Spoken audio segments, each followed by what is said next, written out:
তো তোমাদের যাদের বিয়োগ অঙ্কের সমস্যা আছে তোমরা একটু ভিডিওটা মনোযোগ সহকারে দেখবে এবং আশা করছি আজকের ভিডিওর পরে তোমরা কিন্তু বিয়োগ অঙ্ক খুব সহজে করতে পারবে।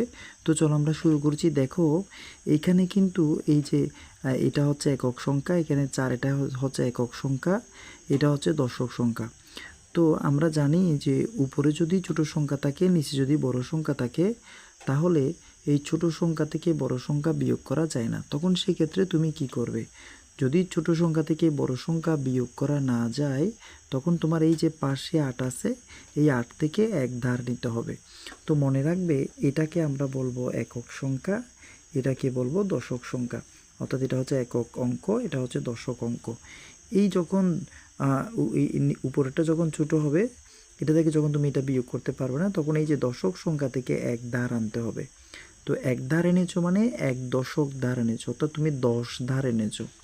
তার মানে এটার সাথে তোমাকে এখন 10 যোগ করতে হবে। তাইলে এই 4-এর সাথে 10 যোগ করলে হবে 14।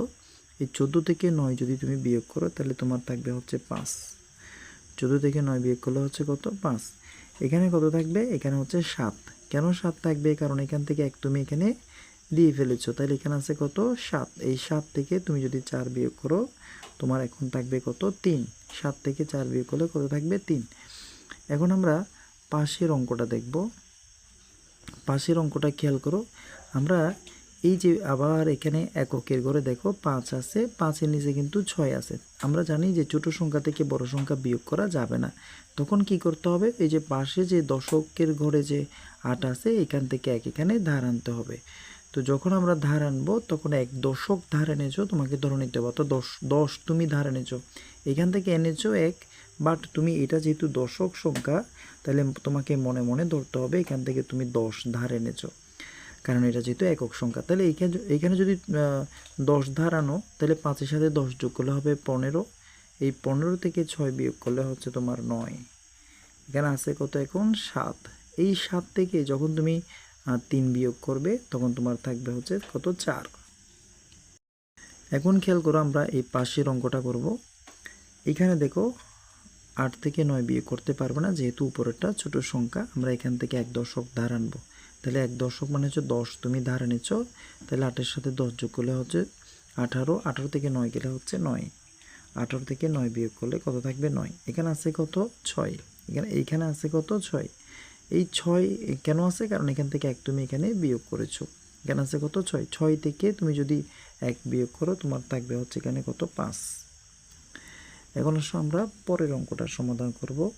এখন এখানে দেখতে পাচ্ছ যে এখানে 6 আছে, 6 থেকে 9 বিয়োগ করতে হবে, কিন্তু আমরা জানি ছোট সংখ্যা থেকে বড় সংখ্যা বিয়োগ করা যাবে না।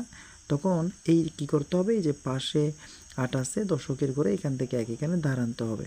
যেহেতু এটা দশক সংখ্যা আমরা ধরে নেব এখান থেকে 10 ধার আনতে হবে। তাহলে 10 ধার আনলে হবে কত? 16। 16 থেকে 9 গেলে হচ্ছে কত? 7। 16 থেকে 9 বিয়োগ করলে কত থাকবে? 7। তাইলে এখানে কত আছে? এখন এখানে আছে তোমার 7। কেন 7? কারণ তুমি এখান থেকে এক এখানে বিয়োগ করেছো। তাহলে এখানে তোমার আছে কত? 7। আমরা জানি 7 থেকে 2 বিয়োগ করলে কত থাকবে? 5। 7 থেকে 2 বিয়োগ করলে কত থাকবে? 5। তো এখন দেখো যে আমরা এখানে আজকে অনেকগুলো অঙ্ক করিয়ে দিয়েছি তোমাদের। এখানে যে অঙ্কটা দেওয়া আছে এই অঙ্কটা তোমরা করে আমাকে আনসারটা কমেন্ট বক্সে দিবে। এটা তোমাদের জন্য হোমওয়ার্ক, অবশ্যই তোমরা এটা বাসায় প্র্যাকটিস করবে।